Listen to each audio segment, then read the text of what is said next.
Astrology के साथ साथ वास्तु का भी ज्ञान रखते हैं आप, न्यूमरोलॉजी का भी ज्ञान रखते हैं आप, कौन कौन सी चीज़ों का ज्ञान? ज्योतिष हमारा प्रमुख सब्जेक्ट है जी। वास्तु पे भी हमने काफी अध्ययन किया है। लोग एस्ट्रोलॉजी ऑनलाइन ही देख लेते हैं, तो सबसे ज़्यादा लोगों के मन में जो डर है वो राहु, केतु और शनि को लेकर है। यहाँ चोट, घाव, कारागार तक भी हो जाएगा, जेल यात्रा, रकम फंस जाना, रकम का हानि हो जाना, मामा के परिवार को नुकसान होगा। इतना स्पेसिफिक? केवल वास्तु ही नहीं देखना है, आपकी वहां पर उस ग्रह में कितनी पूजा पाठ होती है, आपका नित्य तीज त्योहार उत्सव को मनाना, अतिथि की सेवा करना, माता पिता की सेवा करना, गौ सेवा करना, बड़ों का आदर करना, ये सारी चीजें और ऐसी चीजें जिस घर में होंगी वहां वास्तु पुरुष कष्ट दे ही नहीं सकता। ये मेरा मानना है, ये हमारे पूर्वजों का मानना है।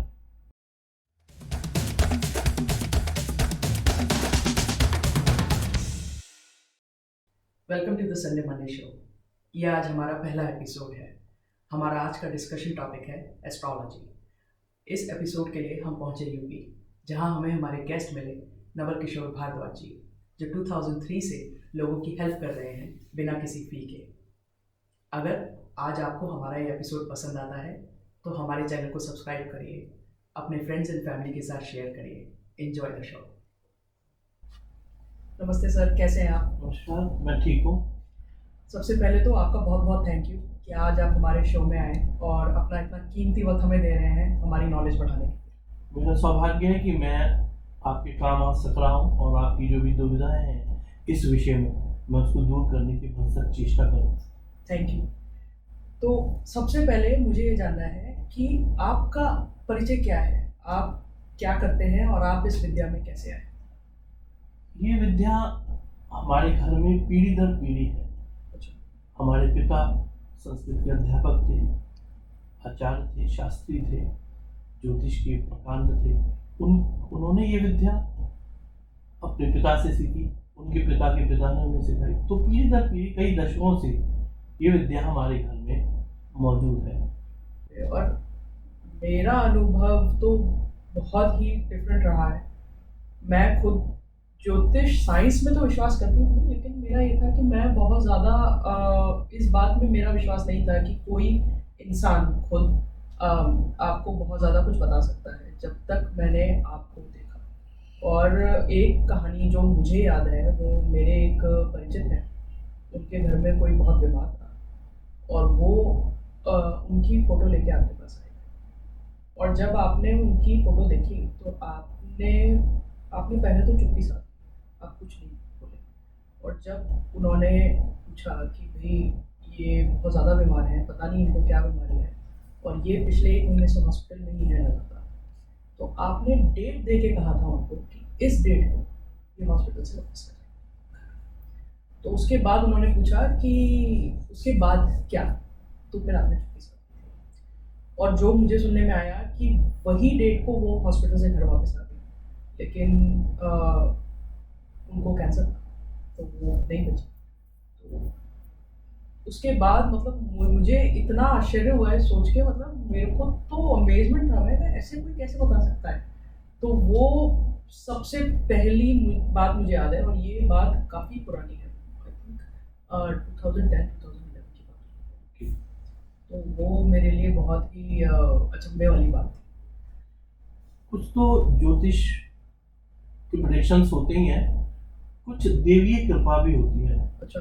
हमारा इष्ट, हमारा गायत्री, हमारा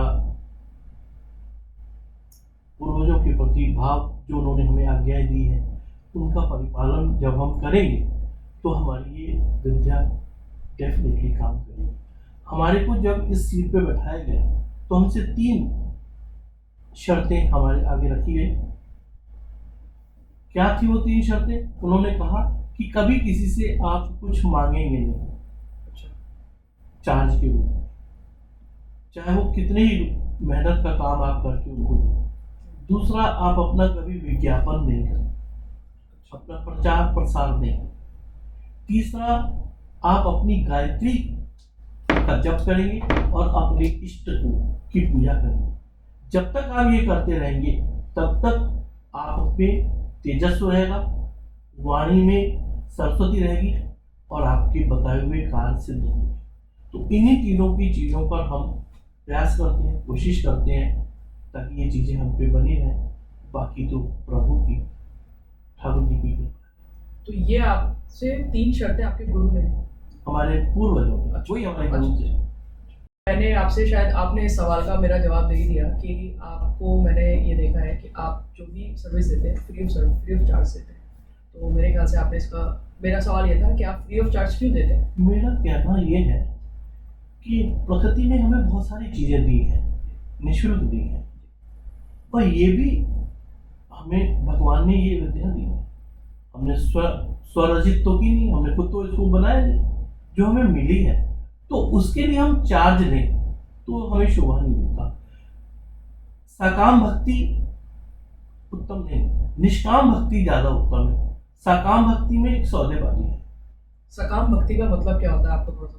सकाम भक्ति का मतलब जैसे साधारण शब्दों में समझे कि हे प्रभु, मैं पास हो जाऊं, मैं आपका पोशाक पहनूंगा, मैं आपका भंडारा करूंगा, मैं 11 ब्राह्मणों को निःशुल्क भोजन कराऊंगा, या मैं गरीब विद्यार्थियों को निःशुल्क 1 वर्ष का हेल्प करूंगा। ये मेरा काम हो जाएगा, तब मैं ये करूंगा। एक है निष्काम, मैंने करना है, मुझे कुछ चीज की जरूरत ही नहीं, इसके बदले में मुझे नहीं कुछ चाहिए, ये निष्काम है। सकाम का मतलब है तो ये सौदेबाजी करें, हम किसी से पैसा लें, उसका काम करें, सौदेबाजी के व्यवसायीकरण है, और उसमें उतनी प्रतिष्ठा फिर नहीं, तो उसमें कई क्वेश्चंस भी पैदा होते हैं। ये जरूरी नहीं ज्योतिष हमेशा एक्यूरेट ही चली जाएगी, कभी कभी आगे पीछे भी इसकी प्रेडिक्शंस हो जाती हैं। तो यदि हम पैसे लेके करेंगे तो वो कहेगा भाई हमने, तो ये चीजें फिर हमें ये बहुत उत्तम नहीं लगता है। तो ये हमारे पूर्वजों ने भी हमें आज्ञा दी, और हम भी स्वप्रेरित होकर के इस काम को करते हैं। उसमें आनंद की अनुभूति होती है, वो एक रोम रोम पुलकित होता है कि हम किसी के काम आ सके। आजकल जो मैंने देखा है, इतनी सारी तो एस्ट्रोलॉजी की ऐप्स दुनिया भर की, और एक तो किसी का इंटरव्यू आ रहा था, एक कोई एस्ट्रोलॉजी की ऐप है, मुझे उसका नाम नहीं याद, उनका इंटरव्यू आ रहा था कि उसमें कोई काम करता है एक बंदा, उसका इंटरव्यू आ रहा था, उससे पूछा कि आपने ये विद्या कहाँ से सीखी? वो कहता है जी हमने तो कोई विद्या नहीं सीखी है, हम तो कॉलेज के स्टूडेंट हैं, हमें 100-200 रुपये पर कॉल मिल जाता है और हमें स्क्रिप्ट तैयार होती है कि हमें ये बोलना है। ये विद्या का अनादर है, हमारी संस्कृति को नष्ट करने वाले लोग हैं। थोड़ा स्टडी करने के बाद भी विनम्रता के साथ इस फील्ड में आना चाहिए, और गलत चीज़ों का प्रचार नहीं करना चाहिए। तो अब आपके थोड़े से एरियाज ऑफ एक्सपर्टीज के बारे में बात करते हैं। आप एस्ट्रोलॉजी के साथ साथ वास्तु का भी ज्ञान रखते हैं, आप न्यूमरोलॉजी का भी ज्ञान रखते हैं, आप कौन कौन सी चीज़ों का ज्ञान? वास्तु हमारा, ज्योतिष हमारा प्रमुख सब्जेक्ट है जी।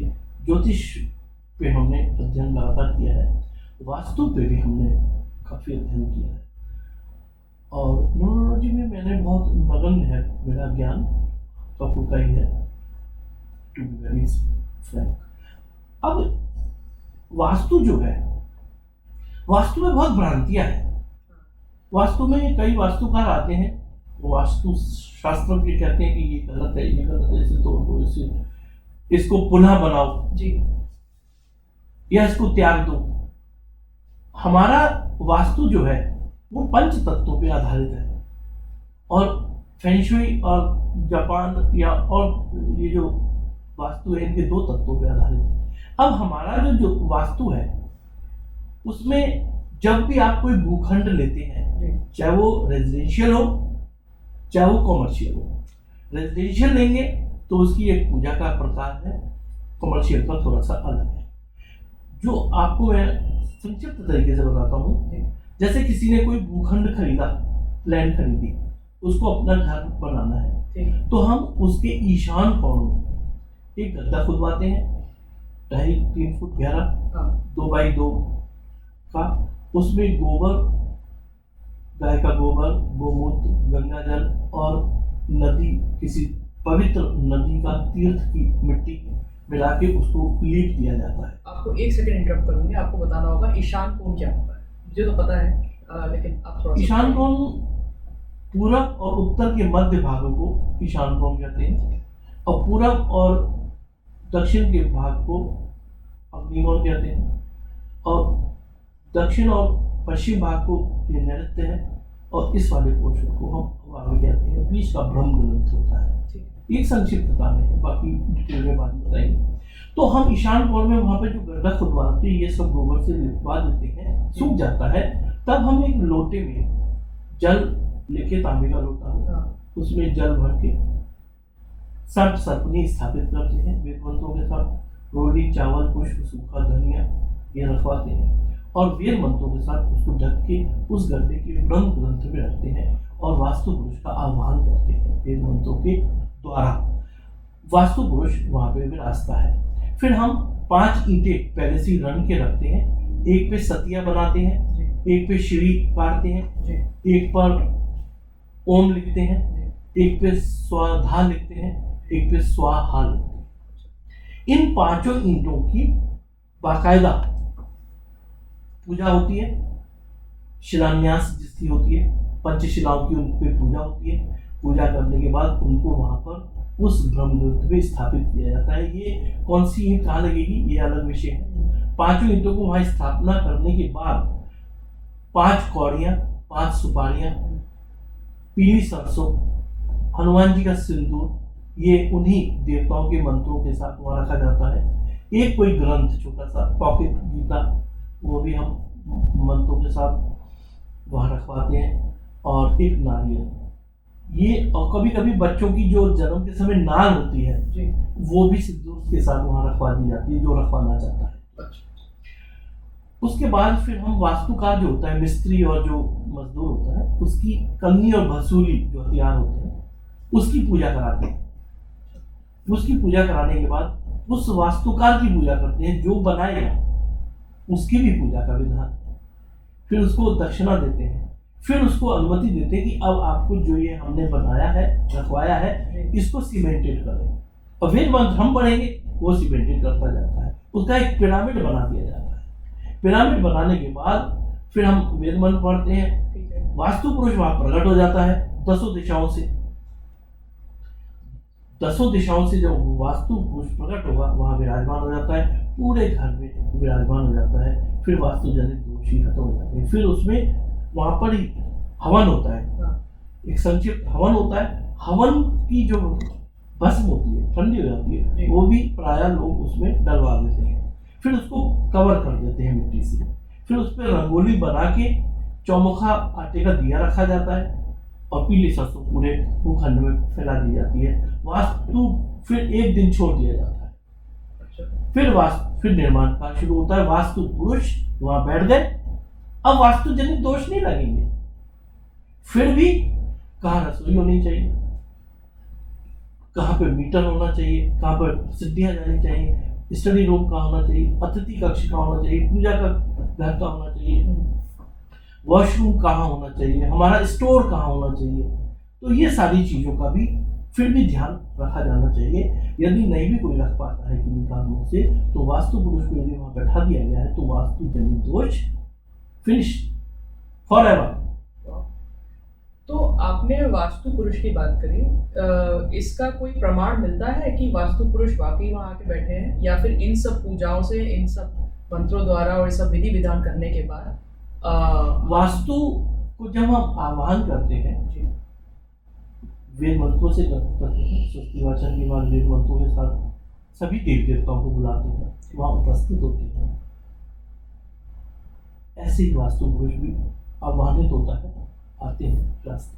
आपकी कितने सच्चे मन से आपने की है, कितने योग्य वेदपाठी ब्राह्मण से कराया गया है, ये उस पर भी निर्भर करता है। और जो करा रहा है उसकी भावना कैसी, वो कितनी दत्तचित्तता, एकाग्रता, भक्ति के भाव से वहां बैठा है।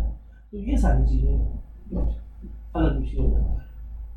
तो वास्तु को इस तरीके से करने के बाद अब हम आपसे एक बात कहते हैं, किसी का एक घर है, पीढ़ी दर पीढ़ी रह रहे हैं वो, और पूजा पाठ होती रही है, जो भी है सब कार्य होते रहे। अब कुछ समय से वहाँ पर कुछ प्रॉब्लम आती है, तो वो किसी वास्तुकार को दिखाते हैं। वास्तुकार कहता है कि यहाँ पर ये नहीं होना चाहिए, यहाँ पे नहीं होना चाहिए, तो वो अपना उसको अल्टर कराते हैं। अल्टर कराने के बाद भी चीजें ठीक नहीं होती कई बार। तो मेरा यहाँ पे कहना ये है, केवल वास्तु ही नहीं देखना है, आपकी वहां पर उस ग्रह में कितनी पूजा पाठ होती है ये भी क्वेश्चन करता है। आपका नित्य तीज त्योहार उत्सव को मनाना, अतिथि की सेवा करना, माता पिता की सेवा करना, बड़ों का आदर करना, ये सारी चीजें, और समय समय पे हवन यज्ञ करना, दान पूजाएं करना, ऐसी चीजें जिस घर में होंगी वहां वास्तु पुरुष कष्ट दे ही नहीं सकता। ये मेरा मानना है, ये हमारे पूर्वजों का मानना है। ये प्रायः होता नहीं है लोगों के यहाँ जी। तो वो केवल वास्तुकार को बुला करके ट्रीटमेंट करा लेते हैं, जबकि इसके अलावा भी पूजा पाठ करना लाजिमी है। मैंने तो वास्तु का जितना भी पढ़ा है और सुना है, जो मेरा निष्कर्ष अभी तक ये रहा था वो ये था कि वास्तु के हिसाब से अगर आप चलने लगे, जो सिखाया जाता है, बताया जाता है, तो ऐसा तो कभी पॉसिबल ही नहीं है कि उसके हिसाब से एक परफेक्ट घर बना लिया जाए। लेकिन आप जैसे बता रहे हैं कि जब आप घर बनाना जब आप शुरू करते हैं, उससे पहले ही आप पूरे विधि विधान के साथ अगर आप पूजा पाठ करते हैं, सब कुछ करते हैं प्रॉपरली, तो इश्यूज नहीं आने चाहिए आइडियली। ये मेरा मानना है और मैंने इसको अच्छे से अनुभव किया है और कई लोगों ने इसको अनुभव किया है। यही एक सत्य है। जो इंडिया में एस्ट्रोलॉजी होती है उसको हम वैदिक एस्ट्रोलॉजी कहते हैं। क्या इसके और भी प्रकार हैं या सिर्फ एक संपूर्ण एस्ट्रोलॉजी ही वैदिक एस्ट्रोलॉजी है? वैदिक ज्योतिष जो है वो उसके सूत्रधार भृगु ऋषि थे। भृगु ऋषि ने इसको एक स्वरूप दिया, सरल तरीके से समझाने की उन्होंने भृगु संहिता तैयार करी। करोड़ों वर्ष की तपस्या उसमें लग गई और उससे बड़ा प्रमाणन ग्रंथ तो कोई नहीं है। उसमें कई वर्ष पूर्व के जन्मों को भी बताया जा सकता है तिलकांतर्षि, और कई अगले जन्मों के बारे में भी बताया जा सकता है। तो अति प्राचीन है और इसके फलित भी है और वैदिक भी है, दोनों में ही इसको देखा जाता है। दोनों को मिलाकर के ही हम इसी निर्णय पे पहुंचते हैं। और इसके ज्योतिष के कितने प्रकार हैं, कितने सरल शब्दों में ज्योतिष कैसे समझी जाए, ये क्वेश्चन हो सकता है आपका कि यदि कोई ज्योतिष बहुत अच्छा नहीं जानता है, आपने पहली बार ही वर्ड सुना है ज्योतिष का, हाँ पहली बार ही वो ज्योतिष के बारे में जानता है, तो ज्योतिष को कैसे जानेगा एक आम आदमी? तो ज्योतिष के 12 घर हैं और 12 नक्षत्र हैं और 27 नक्षत्र हैं। 12 हाउसेस होते हैं ना उसमें, 12 राशियां होती है और 9 ग्रह होते हैं। 9 ग्रह में राहु और केतु का अपना कोई स्थान नहीं है, ठीक है। तो बुध ने उसको अपना स्थान दिया है राहु केतु को, तो वो बुध के घर से ही संचालित होता है। अब मैंने एक भागवत चक्र से आपको समझाता हूँ कि आम आदमी ज्योतिष को कैसे समझेगा। उससे पहले आप ये बता दीजिए नक्षत्र क्या होते हैं, बहुत सिंपल भाषा। 27 नक्षत्र होते हैं। ये जो हमारा चंद्रमा की जो गति है जी 27.5 दिन की होती है, इस नक्षत्र पर ही आधारित है। 27 नक्षत्र होते हैं और सबका अपना अपना अधिपति होता है। और 27 नक्षत्रों में 5 नक्षत्र गणमूल दोष के नक्षत्र होते हैं। उस गणमूल दोष में जो बच्चा जन्मता है तो उसकी शांति कार्य कराना आवश्यक होता है। वो मैं आपको संक्षिप्त बता दूं, आश्लेषा, ज्येष्ठा, मघा, मूल और अश्विनी, रेवती, ये 5 नक्षत्र हैं। इन नक्षत्रों में जो भी बच्चा जन्मता है तो उनको गन्मू दोष की शादी करानी चाहिए। ये एक नक्षत्र, और ये एक अलग विषय हो जाएगा। ये नक्षत्र में किस नक्षत्र में बच्चा जन्मा है और कौन से चरण में जन्मा है, ये भी महत्व रखता है। एक नक्षत्र, एक राशि में 4 नक्षत्र है और सबके 4 चरण है, तो कौन से चरण में है उससे ही राशि और नाम निर्धारित होता है।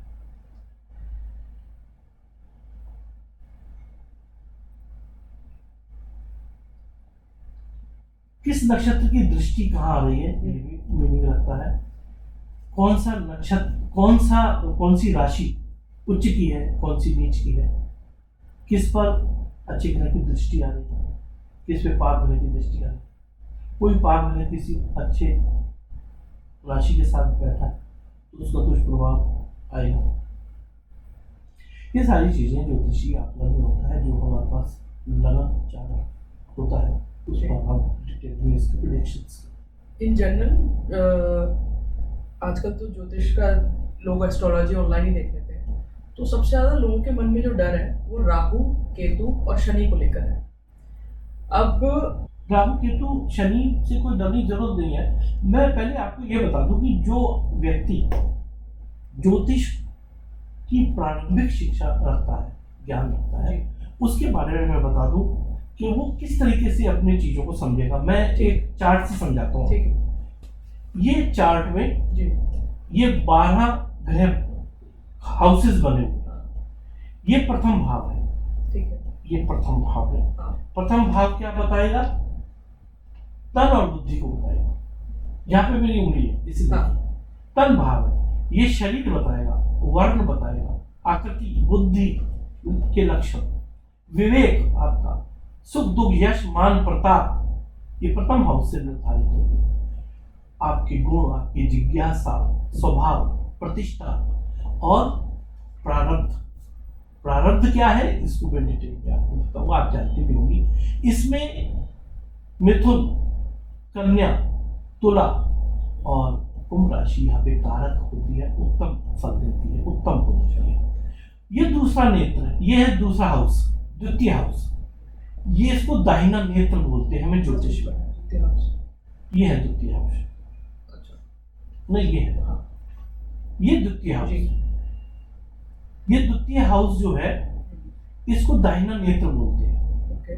दाहिना नेत्र में इसमें धन, वाणी,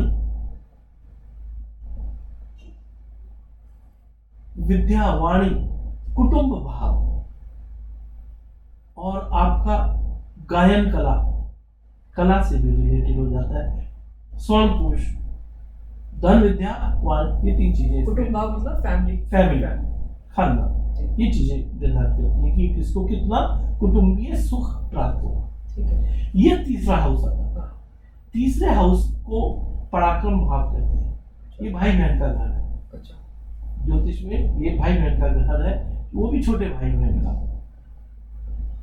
इसमें साहस, हाथ, कान, आपका नौकर, वृत्ति, आपका धैर्य, उद्योग, यश, अपयश, इससे पता चलेगा।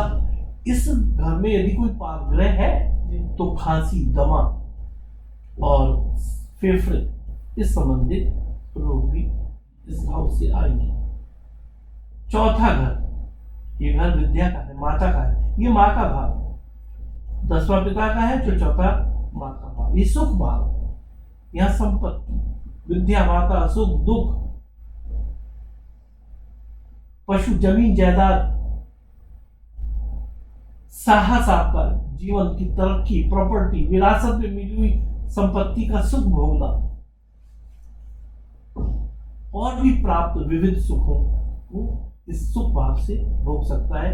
वो भी ये देखा जाएगा कि यहाँ पे कौन सा ग्रह है, कौन सा अस्त है, कौन सा वक्री है, किस ग्रह की दृष्टि है ये, और किसकी युति, ये भी साथ साथ चलेगा। पंचम भाव, पंचम भाव क्या है? शुद्ध भाव जी। शुद्ध माने पुत्र। संतान भाव का घर है, विद्या यहाँ से ये विद्या का भी घर है। तो विद्या के भी 2 घर हो गए हमारे पास। हाँ, यहाँ विद्या यहाँ से भी प्राप्त होगी। यहाँ पर एकेडमिक विद्या की बात होगी। अच्छा। विद्या वहां पे भी मिल रही है। यहाँ पे सहज भाव में भी विद्या मिल रही है, तीसरे हाउस में भी विद्या मिल रही है, वृत्ति मिल रही है। लेकिन सेकंड हाउस में भी विद्या का भाव, वो कौन सा विद्या, ये कौन सी, ये एकेडमिक है। इस हाउस में आपको विद्या के अलावा आपकी राजनीतिक प्रतिभा, आपकी योग्यता को निर्धारित करेगा और आपको संतान का सुख प्रदान कराएगा। सुख भाव भी है, साहित्यकार बनेगा या साहित्यिक सुख, संतान सुख, ये यहाँ से आपको यांत्रिक टेक्नोलॉजी की टेक्निकल एजुकेशन ये वाला हाँ बताएगा। गिवन कि हमारे सारे ग्रह नक्षत्र सब ठीक ठाक है, इसमें वो चीजें फिर अलग से निर्धारित होंगी। अब आता है छठा घर। ये खराब घर है, ये रोग का घर है, ये शत्रु का घर है। यहाँ पर बैड हैबिट्स भी आएंगे, यहाँ चोट घाव कारागार तक भी हो जाएगा, जेल यात्रा, रकम फंस जाना, रकम का हानि हो जाना, चोरी हो जाना, मामा के परिवार को नुकसान होगा। इतना स्पेसिफिक। ये आपके कमजोर ग्रह आपके मामा तक के घर को भी प्रभावित कर देते। अब आता है आपका सातवां घर, जो उत्तम है, शुभ कारक है। केंद्र सारे सुख के कारक है। केंद्र में 1 2 3 4 ये सारे सुख के कारक है। इसमें कोई भी नेक्स्ट चीज नहीं आती है, बशर्ते कि आप ही अच्छी तरीके से खराब हो तो। यहाँ पर क्या है, जाया भाव है, पति पत्नी का भाव है। इस घर में आपका रंग रूप, आपका पत्नी का सौंदर्य, आपका पत्नी कितनी क्वालिफाइड होगी। यदि यहाँ राहु ही बैठा हुआ है तो पत्नी कितनी भी पढ़ी लिखी होगी, वो डंडा लेके आएगी, राण पैदा करेगी।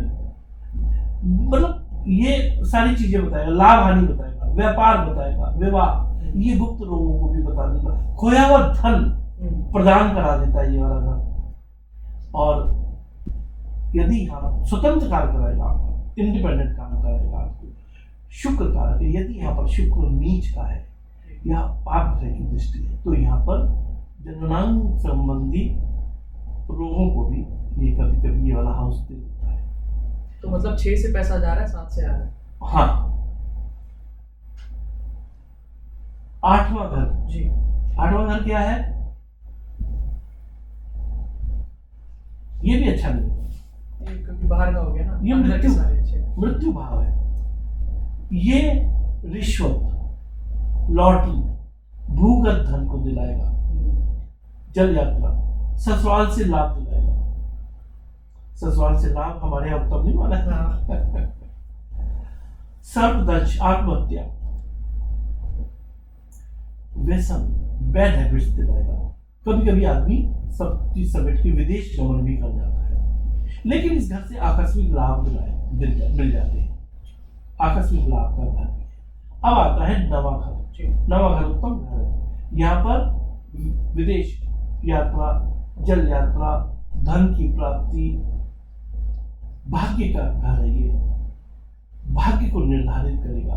विवेक, उदारता और दैविक योग बनाना, यंत्र मंत्र तंत्र की साधना कराना, पर्यटन करा देना, विकास कराना, आपका डेवलपमेंट कराना, हायर एजुकेशन दिलाना और अच्छी अच्छी चीजों को प्रदान कराना, अच्छे भौतिक सुखों को प्रदान कराना। ये आपका 10वां घर पिता का है। पिता के साथ साथ ऑक्यूपेशन का भी है। आपका व्यवसाय, आपकी वृत्ति, आपका काम धंधा ये बताएगा। आपका मान सम्मान, गुण, आपके व्यापार काम धंधा के अलावा मान हानि, आपको जगह जगह परीक्षा देगा, आपकी वैभव जीविका के साधनों को डेवलप करेगा, राजयोग बनाएगा। ये वाला घर पिता का घर है। यदि यहाँ पर कोई खराब ग्रह होता है, अस्त होता है, वक्री होता है, तो पिता को प्रभावित करेगा और आपके काम धंधे को प्रभावित करेगा। ये नवा घर है। ये जी। 11वां घर भाव फड़फड़, ये भी उत्तम है। यहाँ पे संपूर्ण धनागमन की चीजों को बताएगा। ये लाभ का घर है, इसका नाम से ही पता चल रहा है लाभ, ये लाभ का घर है। इसमें आपको शेयर्स, लॉटरी, ऐसी चीजों, स्वर्ण आदि का धन, प्रॉपर्टी, वाहन, सुख, मशीनरी, आभूषण, अचानक कोई लाभ मिल जाए। यदि आपके घर यहाँ पे उच्च के ग्रह बैठे हुए हैं, तो यदि आपके अंदर योग्यता नहीं भी है, तब भी आपको धन मिलने के मार्ग दिलाता रहेगा। साधारण योग्यता वाले व्यक्ति को भी ये अपने घरों के कारण से मिले। अब 12वां घर आता है। ये घर नेष्ट है, ऑपिक्रम भाव इसको हम संस्कृत में बोलते हैं। ये वाम नेत्र है, वो दाहिना नेत्र था, ये दाहिना नेत्र, ये वाम नेत्र, उल्टा नेत्र। इसमें दूर की यात्रा कराएगा, व्यसन कराएगा। व्यसन समझते हो? बैड हैबिट्स, शराब पीना, उठपटांग हैबिट्स, खाने पीने की रखना, दुराचरण करना।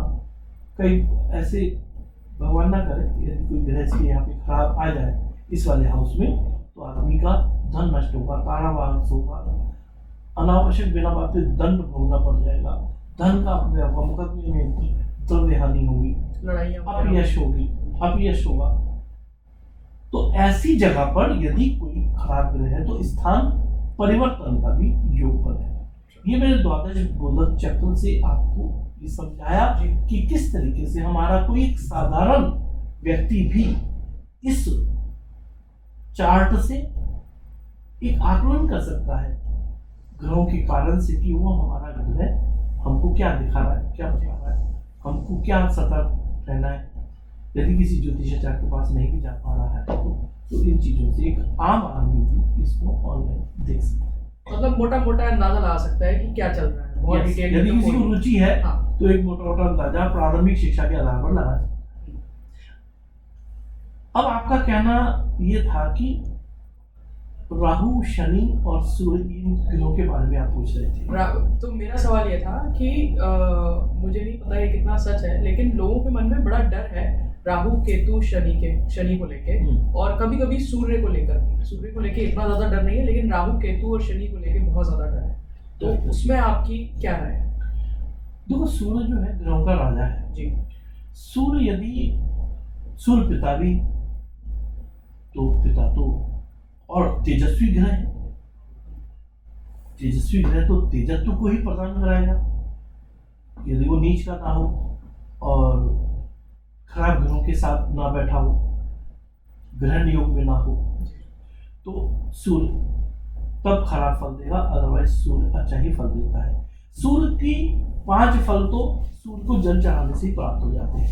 कितना सरल उपाय है। सूर्य को आप जल चढ़ाएं, आपको पिता का सुख प्राप्त होगा, संतान का सुख प्राप्त होगा, सामाजिक प्रतिष्ठा मिलेगी, आदि व्याधियां, शारीरिक रोग दूर होंगे और अन्य कई चीजें मिलती हैं सूर्य की केवल उपासना।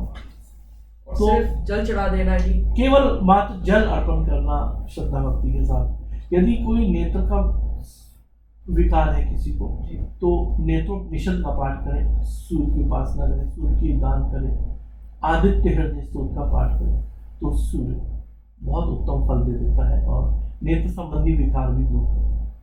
सूर्य जगत चक्षु है। ये तो नहीं सूर्य की बात। अब आते हैं हम शनि पर। जी। शनि यदि उच्च का है, केंद्र में है, स्वक्षेत्रीय है, यक्ष योग बना रहा है या उच्च राशि में बैठा हुआ है और उच्च के बृहस्पति से दृष्ट है, तो शनि आपको राजा बना देगा। शनि न्याय का देवता है, न्याय प्रिय है, न्याय दिलाएगा। चाहे वो उसका अपना पिता और पुत्री क्यों ना दंड देना है तो उसने देना है। शनि यदि वक्री है, कुपित है, पाप ग्रहों के साथ है, नेष्ट भाव में है, तो शनि धीरे धीरे आपको भिखारी बना देगा। स्वास्थ्य संबंधी बाधाएं, रुधिर संबंधी बाधाएं, नसों से संबंधित रोग शनि की माध्यम से मिलते हैं। शनि किस ढैया और साढ़े साथी में इसका प्रभाव ज़्यादा देखने को मिलता है। ढैया और साढ़े साथी सभी के जीवन में आती है, अच्छा। कोई अछूता नहीं रहता है। तो यदि शनि खराब है तो उसका प्रभाव उसको नेगेटिव मिलेगा, उस संक्षोभ की स्थिति का सामना करना पड़ेगा। तो इसके लिए आपको पंडित जी से पूजाएं पूछनी होती है, क्या दान करना है, क्या पूजा करनी है। तो डिटेल में पंडित जी आपको समझाते हैं कि यदि उस मंत्र का जाप करेंगे, उससे रिलेटेड दान करेंगे तो शनि शांत होगा। शनि को शांत करने का सर्वोत्तम उपाय जो है वो है हनुमान जी की पूजा। अच्छा। हनुमान जी की जो पूजा करेगा शनि स्वतः ही शांत होगा। ये शनि की एक ऐसा, शनि ने हनुमान जी को वचन दिया था और हनुमान जी से वचन देते हैं। शनि स्वयं हनुमान जी का भक्त है, तो इसलिए हनुमान जी की पूजा करने में शनि शांत होता है, ये भी है। और ढैया साढ़े साथी पे उपाय करा लेना चाहिए होता है। अब बात राहु की करते हैं जी।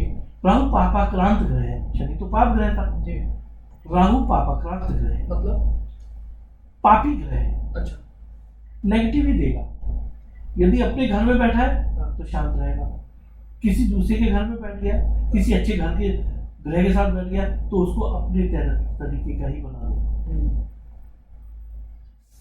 राहु अड़चने पैदा कराएगा, बाधाएं पैदा कराएगा, व्यापार में बाधाएं पैदा कराएगा, असंतोष पैदा कराएगा, मानसिक असंतोष, मानसिक असंतोष, खुश नहीं रहने देगा, स्वास्थ्य को नष्ट करेगा। कोई मान लो एक एग्जाम्पल, यदि किसी का राहु खराब है और उसको यदि कोई फोड़ा हो गया तो वो 10 दिन में ठीक होगा। यदि किसी का राहु खराब नहीं है तो उसको हो सकता है 3 दिन में ट्रीटमेंट देके ठीक हो जाए। तो राहु ऐसी चीजें कष्टदायक है, कष्ट देने वाला ग्रह है। लेकिन हम बाद में बताएंगे कि राहु क्या क्या उत्तम फल देता है। अभी हम केतु की बात करें। केतु भी भ्रमित स्थिति पैदा करता है, डिसीजन टेकिंग कैपेसिटी को प्रभावित कर देगा। डिसीजन क्या लेना है, क्या ले लेंगे, हम सोच के जा रहे हैं ये वाला डिसीजन लेना है, वहां जाते हैं केतु के कारण से भ्रमित हो गए होते हैं, भ्रम की स्थिति पैदा करता है, संतान में बाधक बनता है, संतान टेढ़ी मेढ़ी पैदा करा देता है, भाई बहनों में अनबन पैदा करा देता है। तो केतु को भी शांत करने के विभिन्न उपाय हैं, उपचार वो करने चाहिए। केतु भी बहुत सारी चीजों को नेगेटिव फल देता है। केतु के बाद हम आपको बताते हैं कि फल अच्छे क्या देते हैं। राहु जो है वो हमेशा खराब ही फल दे ऐसा भी नहीं, कहीं कहीं भी अच्छा फल भी देता है यदि वो उच्च का है और अच्छे ग्रहों के प्रभाव पड़ रहा है उस पर। तो राहु भक्ति कराता है, भगवान अध्यात्म में रुचि पैदा कराता है। अच्छा। और शॉर्ट टर्म गेन करा देता है, आकस्मिक लाभ करा देता है, और वो सात्विक प्रकृति के लाभ भी कराता है। जुए में कोई जीत गया, लॉटरी, सट्टा, जुआ, 2 नंबर का काम, ऐसी चीजों में लाभ करा देता है।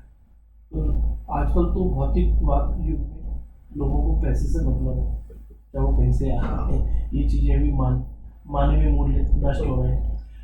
और केतु भी जो है हर जगह खराब नहीं है, केतु बहुत सारी जगह पे हमें रुके हुए काम बना देता है। अच्छा।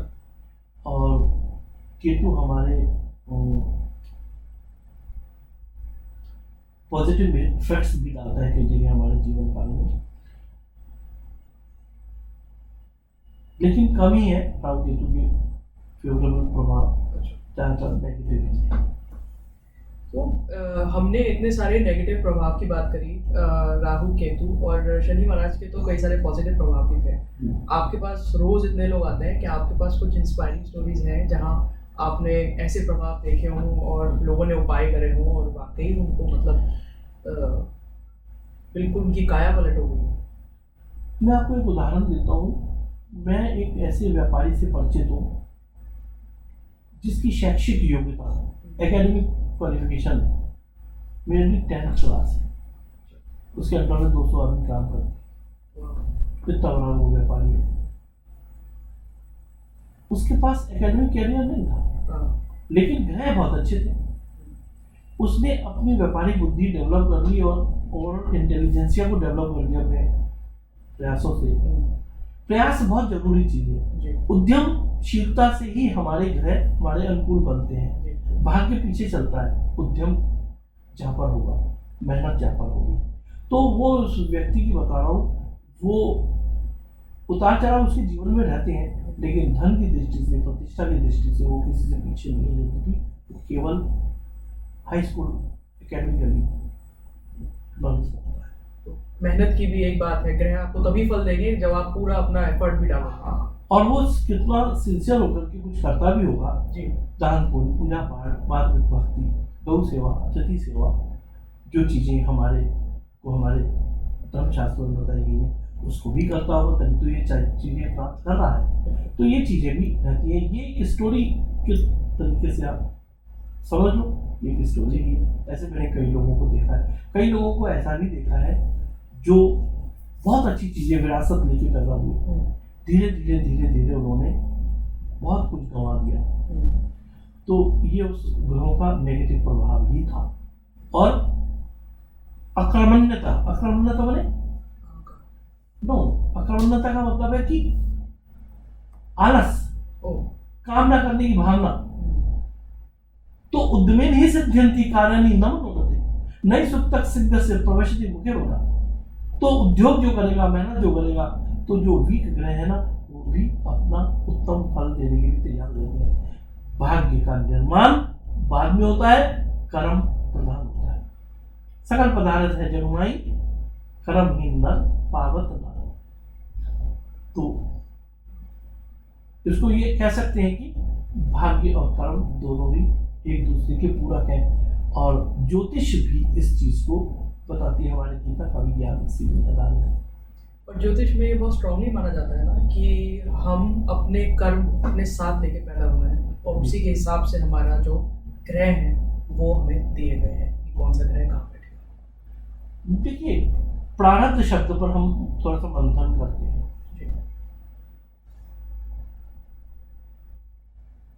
मान लो कोई एक बहुत बड़ा सेठ है, अड़बपति, खरबपति है, उसके घर में कोई कुत्ता पैदा होता है, तो पालते ही कुत्ता पैदा होता है। तो वो कुत्ता क्या प्रारब्ध लेके आया है?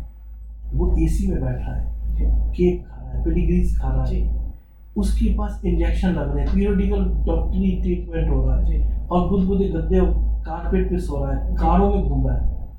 तो सारी सुख सुविधाएं हैं, जबकि है क्या? कुत्ता, जानवर है।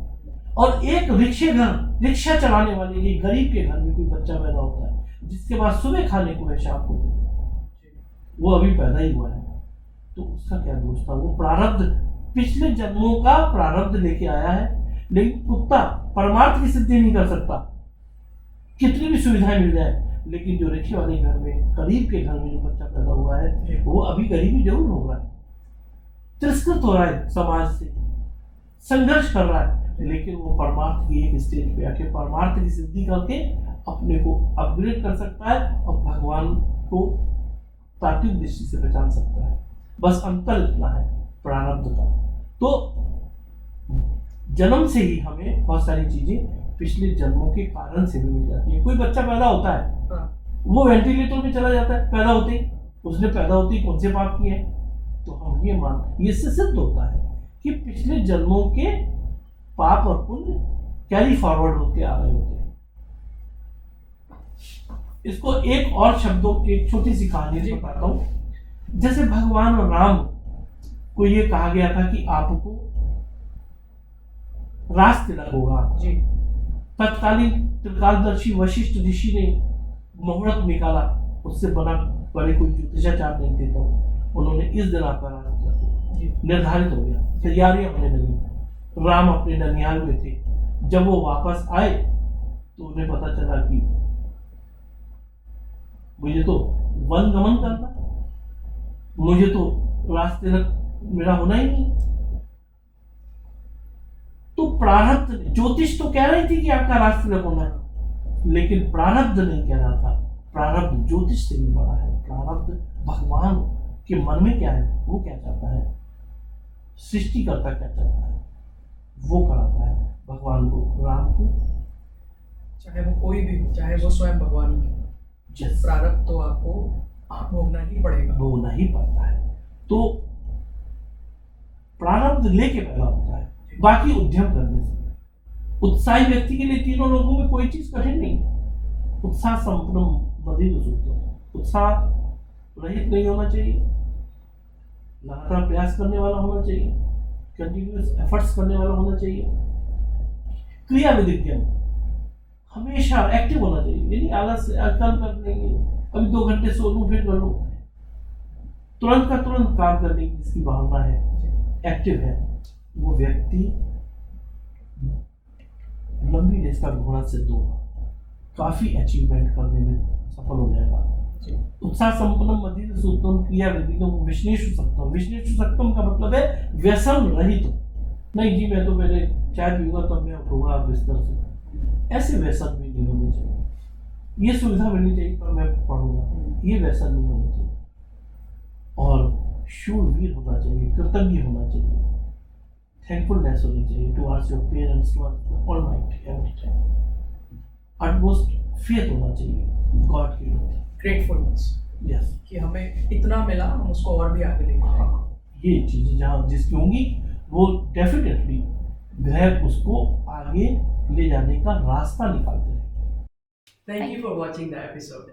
अगर आज आपने इस एपिसोड से कुछ भी सीखा है तो please subscribe the Sunday Monday show, और आपके जो भी सजेशंस हैं हमें प्लीज़ कमेंट्स में बताइए, because we are always listening and travelling.